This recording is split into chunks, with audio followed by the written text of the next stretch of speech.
Memangnya guru sekumpul itu siapa? Sehebat apakah dia sampai-sampai Rasulullah keluar dari kubur untuk menemuinya? Kata mereka yang sudah termakan fitnah.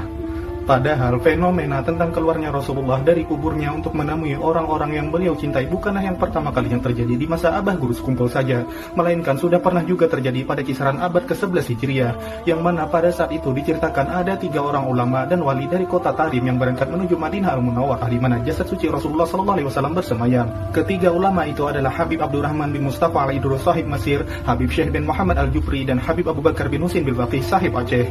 Saat itu beliau bertiga sepakat untuk mengamalkan seluruh isi kitab Bidayatul Hidayah milik Imam Al-Ghazali di depan makam Rasulullah SAW sampai Rasulullah keluar menemui mereka. Hingga selang beberapa waktu keluarlah Rasulullah dari pusaranya, dan pada saat menyaksikan kejadian itu beliau bertiga semua dalam keadaan terjaga atau bukan sedang dalam kondisi bermimpi. Di saat bertemu kepada Habib Abdurrahman Al-Idrus, Rasulullah pun memberikan pusaka berupa kitab kecil berwarna putih dan memerintahkannya untuk berdakwah ke negeri Mesir. Rasulullah berpesan, bila ia menemukan suatu permasalahan agama yang tidak ditemukan jawabannya, maka bukalah kitab itu, karena semua jawaban rahasia ilmu agama ada di sana. Hingga diceritakan pada suatu waktu ketika seorang qadhi atau hakim di Mesir sana mengadakan jamuan makan atas pernikahan anaknya, ia pun membagikan tempat menjadi 2, satu untuk kalangan khusus ulama dan umara, dan satu untuk kalangan umum atau orang awam. Habib Abdurrahman yang berpenampilan sederhana kemudian diarahkan ke tempat orang-orang yang umum dan awam. Lanjut, ketika masuk waktu sholat, sang hakim berkata, tidak ada yang berhak menjadi imam di sini kecuali orang yang bisa menyebutkan 400 sunnah dalam sholat. Pada saat itu, padahal banyak sekali ulama yang hadir, namun tidak ada satupun yang mampu menyebutkan 100 saja sunnah-sunnah di dalam sholat. Sampai akhirnya majulah Habib Abdurrahman yang mampu menyebutkan 400 lebih sunnah-sunnah di dalam sholat.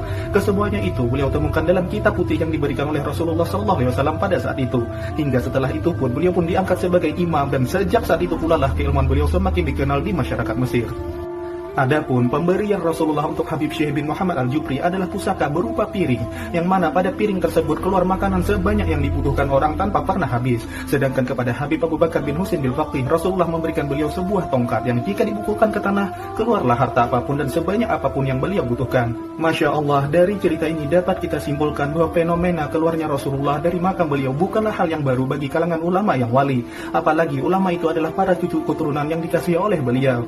Memang kejadian itu tidak akan pernah bisa diterima oleh logika akal manusia, tapi akan lain ceritanya jika kita menerima itu semua berdasarkan iman yang ada di hati kita.